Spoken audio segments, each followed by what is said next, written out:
ವೇದಿಕೆ ಮೇಲೆ ಇರ್ತಕ್ಕಂಥ ಎಲ್ಲ ಗಣ್ಯರೇ ಹಾಗೂ ವೇದಿಕೆಯ ಮುಂಭಾಗದಲ್ಲಿ ಇರ್ತಕ್ಕಂಥ ಎಲ್ಲ ಅತಿ ಗಣ್ಯರೇ, ಮಾಧ್ಯಮದ ಮಿತ್ರರೇ ಹಾಗೂ ಸಾರ್ವಜನಿಕ ಬಂಧುಗಳೇ, ಮೊದಲಿಗೆ ವಿಶ್ವ ರೈತ ದಿನಾಚರಣೆಯ ಸಂದರ್ಭದಲ್ಲಿ ಇಲ್ಲಿ ನೆರೆದಿರ್ತಕ್ಕಂಥ ಎಲ್ಲ ರೈತ ಬಂಧುಗಳಿಗೆ, ವಿಶೇಷವಾಗಿ ಮಹಿಳೆಯರಿಗೆ ಉತ್ಪೂರ್ವಕವಾದಂತಹ ಶುಭಾಶಯಗಳನ್ನ ಹೇಳಲಿಕ್ಕೆ ಬಯಸ್ತೇನೆ. ನನಗೆ ಇಲ್ಲಿಗೆ ಬರುವಂತಹ ಸಂದರ್ಭ ನೋಡ್ತಾ ಇದ್ರೆ ಆಗ್ಲೇ ನಮಗೆ ಸುಗ್ಗಿ ಕಾಲ ಪ್ರಾರಂಭ ಆಗಿದೆ.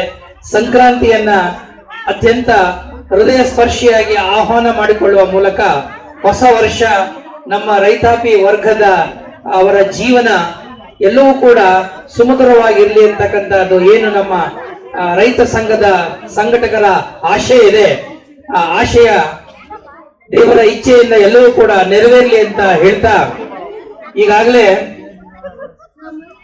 ಇಲ್ಲಿ ಸಾವಯವ ಗೊಬ್ಬರ ಮತ್ತು ಹೆಲ್ಮೆಟ್ ಅನ್ನ ಸಾಂಕೇತಿಕವಾಗಿ ರೈತರಿಗೆ, ಕೆಲವು ರೈತರಿಗೆ ನಾವು ಹಂಚೋದ್ರ ಮೂಲಕ, ಕೊಡೋದ್ರ ಮೂಲಕ ಎರಡು ಒಳ್ಳೆಯ ಸಂದೇಶವನ್ನ ನಾವು ಕೊಟ್ಟಿದ್ದೇವೆ. ಹೆಲ್ಮೆಟ್ ವಿಚಾರದಲ್ಲಿ ತಮಗೆಲ್ಲ ಗೊತ್ತಿದೆ, ನಾವು ನಮ್ಮ ಜೀವನ ನೋಡಿ, ಎರಡು ಬಹಳ ಮುಖ್ಯ. ಒಬ್ಬ ವ್ಯಕ್ತಿಗೆ ಜೀವ ಮತ್ತು ಜೀವನ ಇವೆರಡೂ ಕೂಡ ಶ್ರೇಷ್ಠವಾದದ್ದು. ಜೀವ ಇದ್ರೆ ಒಂದು ಉತ್ತಮವಾದ ಜೀವನವನ್ನು ನಡೆಸಬಹುದು. ಆ ಕಾರಣಕ್ಕಾಗಿ ನಮ್ಮ ಪೊಲೀಸ್ ಇಲಾಖೆಯಿಂದ ಜಿಲ್ಲಾ ಎಲ್ಲಾ ಕೇಂದ್ರಗಳಲ್ಲೂ ಏನು ಹೆಲ್ಮೆಟ್ ಅನ್ನ ಕಡ್ಡಾಯವಾಗಿ ಧರಿಸಿ ಆ ಮೂಲಕವಾಗಿ ನಿಮ್ಮ ಜೀವನ ರಕ್ಷಣೆ ಮಾಡಿಕೊಳ್ಳಿ ಅನ್ನುವಂಥ ಸಂದೇಶವನ್ನ ಏನು ನಮ್ಮ ಪೊಲೀಸ್ ಇಲಾಖೆಯಿಂದ ನಿಮಗೆಲ್ರಿಗೂ ರವಾನೆ ಮಾಡಿದ್ದಾರೆ. ಆ ಪ್ರಕಾರ ತಾವೆಲ್ಲರೂ ಕೂಡ ಯಾರೆಲ್ಲ ದ್ವಿಚಕ್ರ ವಾಹನಗಳನ್ನ ಬಳಸ್ತೀರಿ, ಕಡ್ಡಾಯವಾಗಿ ಹೆಲ್ಮೆಟ್ ಅನ್ನು ಧರಿಸುವುದರ ಮೂಲಕ ಸಮಾಜಕ್ಕೆ ಉತ್ತಮವಾದ ಸಂದೇಶವನ್ನ ಕೊಡಬೇಕು ಅಂತೇಳಿ ಮತ್ತೊಮ್ಮೆ ನಾನು ನಿಮ್ಮಲ್ಲಿ ವಿನಂತಿಯನ್ನ ಮಾಡ್ಕೋತೀನಿ. ಎರಡನೇದು, ಈ ನಮ್ಮ ನಗರಸಭೆ ವತಿಯಿಂದ ಕೇವಲ ಕೋಲಾರ ಮಾತ್ರ ಅಲ್ಲ, ನಮ್ಮ ಜಿಲ್ಲೆಯ ಎಲ್ಲ ನಗರಸಭೆ ಮತ್ತು ಪುರಸಭೆ ಪಟ್ಟಣ ಪಂಚಾಯಿತಿಗಳಲ್ಲಿ ನಿಮಗೆ ಗೊತ್ತಿದೆ, ಮನುಷ್ಯ ಇದ್ದ ಕಡೆ ಗಲೀಜಿರುತ್ತೆ, ತ್ಯಾಜ್ಯ ಇರುತ್ತೆ, ಕಸ ಇರುತ್ತೆ. ಕಸ ಅಂತಂದ್ರೆ ನಾವೆಲ್ಲರೂ ಮೂಗು ಮುರಿಯೋ ಜನ, ದೂರ ಹೋಗ್ಬಿಡ್ತೀವಿ. ಅಯ್ಯೋ ಕಸ ಇದೆಯಪ್ಪ ಬೇಡ ಅಂತ ಹೇಳ್ತೀವಿ. ನಾವು ಸಾಮಾನ್ಯವಾಗಿ ಕಸವನ್ನ ತೆಗೆದು ದಿನ ಮನೆಯನ್ನ ಸ್ವಚ್ಛ ಮಾಡಿದಾಗ ಕಸ ತೆಗೆದು ಊರಿಂದ ಆಚೆಗೆ ಹಾಕ್ತಿವಿ, ಮನೆಯಿಂದ ಆಚೆಗೆ ಹಾಕ್ತಿವಿ. ನನಗೆ ಎಷ್ಟೋ ಸಾರಿ ಎನ್ಸಿದೆ ನಾವೆಂತ ದಡ್ರು ಅಂತ. ಯಾಕೆಂದ್ರೆ ಅದು ಕಸ ಮಾತ್ರ ಅಲ್ಲ, ಅದು ಗಲೀಜ್ ಮಾತ್ರ ಅಲ್ಲ, ಅದು ಒಂದು ಸಂಪನ್ಮೂಲ ಅಂತ ನಾವು ಅರ್ಥ ಮಾಡ್ಕೊಳ್ಳೋದಕ್ಕೆ ಬಹಳ ವರ್ಷ ಬೇಕಾಯ್ತು. ಸಂಪನ್ಮೂಲ ಅನ್ನೋದು ನಿಮ್ಗೆ ಅರ್ಥ ಆಗದೆ ಹೋದ್ರೆ ನಾನು ಇನ್ನೂ ಒಂದು ಅರ್ಥದಲ್ಲಿ ಹೇಳ್ತೀನಿ.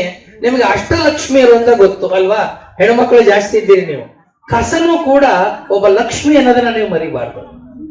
ಕಸದಿಂದ ರಸ ಮಾಡೋದನ್ನ ನಿಮಗೆ ನಾರಾಯಣಗೌಡರು ಹೇಳಿದ್ರು. ನನ್ನ ಪ್ರಕಾರ ಕಸ ಅಥವಾ ತ್ಯಾಜ್ಯ ಅನ್ನೋದು ಕೂಡ ನಮಗೆ ಆದಾಯವನ್ನ ತಂದು ಕೊಡುವಂತ ಲಕ್ಷ್ಮಿ ಇದ್ದ ಹಾಗೆ.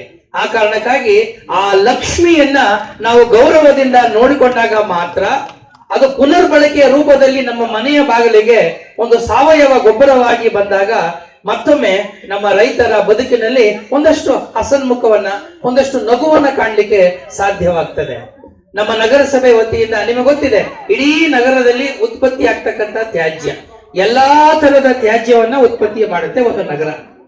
ಆ ಎಲ್ಲ ತ್ಯಾಜ್ಯಗಳನ್ನ ಸಂಗ್ರಹಿಸಿ ಬೇರ್ಪಡಿಸಿ ನಂತರ ವೈಜ್ಞಾನಿಕವಾಗಿ ಅವುಗಳನ್ನ ಸಂಸ್ಕರಣೆ ಮಾಡಿ ಮತ್ತು ಪ್ರಯೋಗಾಲಯದಲ್ಲಿ ಅದನ್ನ ಸಂಪೂರ್ಣವಾಗಿ ಅದನ್ನ ಎಕ್ಸ್ಪೆರಿಮೆಂಟ್ ಮಾಡಿಸಿ ಟೆಸ್ಟ್ ಮಾಡಿಕೊಂಡು ನಂತರ ಇದರೊಳಗಡೆ ಏನೆಲ್ಲ ಕಂಟೆಂಟ್ಸ್ ಇದೆ, ಈ ಗೊಬ್ಬರವನ್ನ ರೈತರುಗಳು ಉಪಯೋಗಿಸೋದ್ರಿಂದ ಏನ್ ಅನುಕೂಲ ಆಗುತ್ತೆ ಅನ್ನೋದೆಲ್ಲವೂ ಕೂಡ ವೈಜ್ಞಾನಿಕವಾಗಿ ನಾವು ಅದನ್ನ ಪರೀಕ್ಷೆ ಮಾಡಿಸಿ ಈ ಒಂದು ಕೋಲಾರದಲ್ಲಿ ಕೋಲಾರ್ ಅಗ್ರಿ ಗೋಲ್ಡ್ ಅಂತಕ್ಕಂಥ ಸಾವಯವ ಗೊಬ್ಬರವನ್ನ ನಾವು ಮಾರಾಟವನ್ನ ಮಾಡ್ತಾ ಇದ್ದೀವಿ ಅತ್ಯಂತ ಕಡಿಮೆ ರಿಯಾಯಿತಿ ದರದಲ್ಲಿ. ಈ ವಿಚಾರ ನಾನು ನಾರಾಯಣಗೌಡರ ಹತ್ರ ಮಾತಾಡ್ತಾ ಪ್ರಾಸಂಗಿಕವಾಗಿ ಹೇಳಿದೆ. ಆದ್ರೆ ಅದ್ರ ಬಗ್ಗೆ ಅವರಿಗೆ ಹೆಚ್ಚು ಮಾಹಿತಿ ಇರಲಿಲ್ಲ. ತಕ್ಷಣ ಹೇಳಿದ್ರು, ಇಲ್ಲ ಸರ್, ನಮ್ಮ ರೈತ ದಿನಾಚರಣೆಯ ಸಂದರ್ಭದಲ್ಲಿ ನಾವು ಇದನ್ನ ಮತ್ತಷ್ಟು ಹೆಚ್ಚು ರೈತರ ಗಮನಕ್ಕೆ ತರೋಣ ಒಂದು ಮಾತು ಹೇಳಿದ್ರು. ಇನ್ನೊಂದು ಒಳ್ಳೆಯ ಸಲಹೆಯನ್ನು ಕೊಟ್ಟರು. ತಾವು APMC ನಲ್ಲಿ ಬರ್ತಕ್ಕಂಥ ರೈತರುಗಳಿಗೆ ನೀವೇನಾದ್ರೂ ಒಂದಷ್ಟು ಜಾಗೃತಿ ಮೂಡಿಸೋದಾದ್ರೆ ಅಲ್ಲಿ ರೈತರಿಗೆ ಹೆಚ್ಚಿನ ಪ್ರಮಾಣದಲ್ಲಿ ಅನುಕೂಲ ಆಗುತ್ತೆ ಅನ್ನೋ ಮಾತನ್ನ ಹೇಳಿದ್ರು.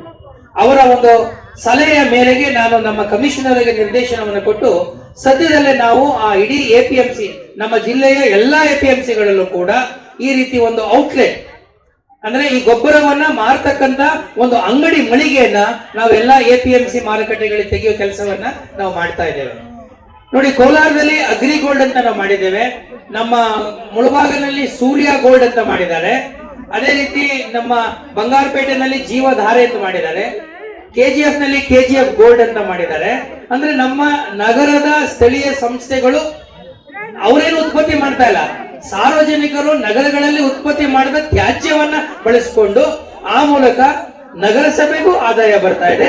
ಅದರ ಜೊತೆನಲ್ಲಿ ರೈತರ ಹೊಲಗಳಲ್ಲಿ, ಗದ್ದೆಗಳಲ್ಲಿ ಒಂದಷ್ಟು ಬೆಳೆಗಳು ನಳನಳಿಸುವಾಗೆ ಸಾಧ್ಯವಾಗಿದೆ.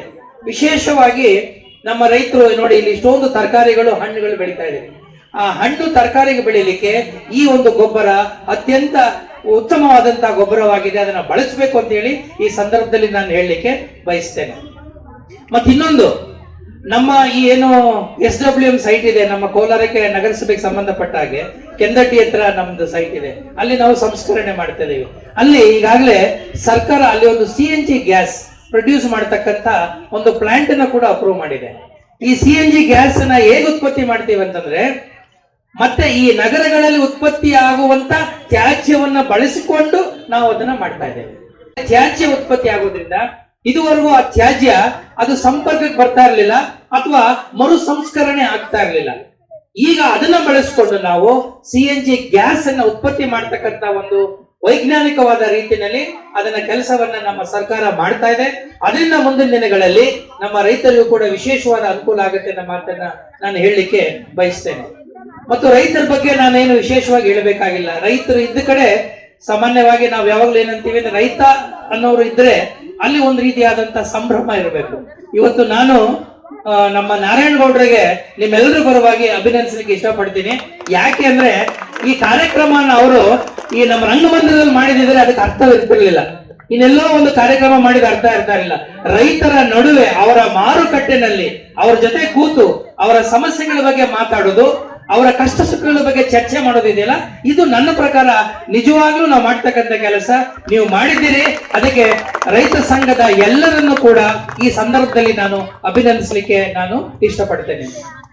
ರೈತರು ಅಂತಂದ ಮೇಲೆ ಸಾಮಾನ್ಯವಾಗಿ ನಿಮಗೆ ಗೊತ್ತಿದೆ, ಇಡೀ ಜಗತ್ತು, ಇಡೀ ದೇಶದ ಒಂದು ಭಾರ ಅವ್ರ ಮೇಲೆ ಇರ್ತದೆ. ಅವರು ನಿಜ ನಮಗೆಲ್ಲರೂ ಅನ್ನದಾತರು. ಕೋಲಾರ ಅಂತಂದ ಮೇಲೆ ನಿಮಗೆ ನಮ್ಮಲ್ಲಿ ನದಿನೇ ಇಲ್ದಿರ್ತಕ್ಕಂಥ ಜಿಲ್ಲೆಗಳಲ್ಲಿ ಕೋಲಾರವೂ ಕೂಡ ಒಂದು. ನದಿ ಇಲ್ಲದೆ ಹೋದ್ರೂ ಕೂಡ ನಮ್ಮ ಕೆರೆಗಳು ನಮ್ಮ ಜೀವನಕ್ಕೆ ಬಹಳ ದೊಡ್ಡ ಒಂದು ಜೀವನಾಡಿಗಳಾಗಿದೆ. ಕೆರೆಗಳು ನಮ್ಮ ಸಾಂಸ್ಕೃತಿಕ ಬದುಕನ್ನ ಕಟ್ಟಿಕೊಟ್ಟಿದೆ, ನಮ್ಮ ಸಾಮಾಜಿಕ ಬದುಕನ್ನ ಕಟ್ಟಿಕೊಟ್ಟಿದೆ, ಆರ್ಥಿಕವಾದ ಜೀವನವನ್ನ ಕಟ್ಟಿಕೊಟ್ಟಿದೆ. ಈ ಕೆರೆಗಳನ್ನ ಉಪಯೋಗಿಸಿಕೊಂಡು ನೀರನ್ನ ಹನಿ ಹನಿಯಾಗಿ ಅಮೃತದ ರೀತಿಯಲ್ಲಿ ಬಳಸಿಕೊಳ್ಳುವ ರೀತಿಯಲ್ಲಿ ಇಡೀ ರಾಜ್ಯಕ್ಕೆ, ದೇಶಕ್ಕೆ ಮಾದರಿಯಾಗಿರ್ತಕ್ಕಂಥ ರೈತರು ಅಂದ್ರೆ ನಮ್ಮ ಕೋಲಾರದ ರೈತರು. ಹಾಗಾಗಿ ನಮಗೆ ನೀರ್ ಸಮಸ್ಯೆ ಬರುವುದಿಲ್ಲ. ಆದ್ರೆ ಆ ಕಡಿಮೆ ಇರ್ತಕ್ಕಂಥ ನೀರನ್ನ ಎಷ್ಟು ಯೋಗ್ಯವಾಗಿ, ಸಮರ್ಥವಾಗಿ ಬಳಸಿಕೊಳ್ಳಬಹುದು ಅನ್ನೋದ್ರ ಮೂಲಕ ಇಡೀ ಬೆಂಗಳೂರು ನಗರಕ್ಕೆ ನಾವು ತಾಜಾ ತರಕಾರಿಗಳು ಕಳಿಸ್ತೇವೆ, ಹಾಲು ಕಳಿಸ್ತೇವೆ, ರೇಷ್ಮೆ ಬೆಳಿತೇವೆ, ಮತ್ತು ಇಡೀ ದೇಶಕ್ಕೆ ಅಲ್ಲ, ಇಡೀ ಜಗತ್ತಿಗೆನೆ ಸಿಹಿಯಾಗಿರ್ಲಿ ಅಂತ ಸಿಹಿಯಾದ ಮಾವು ಕೊಡ್ತೇವೆ ನಾವು. ಇನ್ನೇನ್ ಕೊಡಬೇಕು ಹೇಳಿ ಈ ಜನ? ಎಲ್ಲವನ್ನೂ ಕೊಟ್ಟು, ಆದ್ರೆ ನನಗೆ ನನ್ನ ಬಗ್ಗೆ ಏನು ಯೋಚನೆ ಮಾಡದೆ ಅಂತಕ್ಕಂಥದ್ದೆಲ್ಲ ಅದು ನಿಜವಾದಂತ ರೈತರ ಒಂದು ದೊಡ್ಡ ಗುಣ ಅಂತ ಅನಿಸುತ್ತೆ. ಇಂಥ ರೈತರನ್ನ ನಾವು ಹಾಗೆ ಕೈ ಬಿಡಬಾರ್ದು. ಅವರ ಜೀವನ ಹಸನಾಗಬೇಕಾದ್ರೆ, ಅವರ ಬದುಕು ಹಸನಾಗಬೇಕಾದ್ರೆ ಈ ರೈತರ ಮತ್ತು ಕೃಷಿಗೆ ಸಂಬಂಧಪಟ್ಟಂತ ಅನೇಕ ಸಮಸ್ಯೆಗಳೇನಿದೆ ಆ ಸಮಸ್ಯೆಗಳು ಬಗೆಹರಿಸುವ ದಿಕ್ಕಿನಲ್ಲಿ ನಾವೆಲ್ಲರೂ ಒಟ್ಟುಗೂಡಬೇಕು ಅನ್ನೋ ಮಾತನ್ನ ನಾನು ಹೇಳ್ತೇನೆ. ನಿಜ, ಈಗ ರೈತರ ವಿಚಾರದಲ್ಲಿ ಬಂದಾಗ ನೀರಿನ ವಿಚಾರ ಆಗ್ಬಹುದು, ಅಥವಾ ಈಗ ನಿಮ್ಗೆ ಗೊತ್ತಿದೆ, ನಾನು ಮೊನ್ನೆ ಕೂಡ ಯೋಚನೆ ಮಾಡ್ತಾ ಇದ್ದೆ, KC ವ್ಯಾಲಿ ಬಂದ ನಂತರದಲ್ಲಿ ಅದು ಒಳ್ಳೇದು ಕೆಟ್ಟದ ಬಗ್ಗೆ ನಾನು ಮಾತಾಡಕ್ ಹೋಗುದಿಲ್ಲ. ಆದ್ರೆ ನಾನು ಮೊನ್ನೆ ಇಲ್ಲಿ ನಮ್ಮ ಗಾಂಧಿನಗರದಲ್ಲಿ ಕೆರೆಯ ಪಕ್ಕದಲ್ಲೇನೆ ಒಂದು ಬೋರ್ ತೆಗೆದ್ರು ನಮ್ಮ ನಿಗಮದಿಂದ. ಆ ಬೋರ್ ನಲ್ಲಿ 130 ಅಡಿಯಿಂದ 300 ಅಡಿಗೆ ನೀರು ಬಂದಿದೆ. 130 ಅಡಿಗೆ ಫಸ್ಟ್ ನಿಮಗೆ ನೀರು ಸಿಕ್ಕಿದೆ. ಅಂದ್ರೆ 700-800 ಅಡಿಗೆಲ್ಲ ನಿಮಗೆ ಉತ್ತಮವಾದಂತಹ ನೀರಿನ ಒಂದು ಅಲ್ಲಿ ಏನು ಈಲ್ಡ್ ಅಂತ ನಾವೇನ್ ಕಡಿದೀವಿ ಅದು ಸಿಗ್ಲಿಕ್ಕೆ ಸಾಧ್ಯವಾಗಿದೆ. ನಿಜ, ನನಗೆ ಗೊತ್ತು ರೈತರ ಜೀವನ ಅಷ್ಟು ಸುಲಭ ಅಲ್ಲ. ಯಾಕೆಂದ್ರೆ ಹವಾಗುಣದ ವಿಚಾರಗಳು ಬಂದಾಗ, ಮಳೆಯ ವಿಚಾರಗಳು ಬಂದಾಗ, ಶೀತಗಾಳಿಗಳು ಬಂದಾಗ ನಾವು ಒಂದ್ಸರಿ ಬಿತ್ತನೆಯಿಂದ ರೈತರಿಗೆ ಮೋಸ ಆಗೋಗುತ್ತೆ.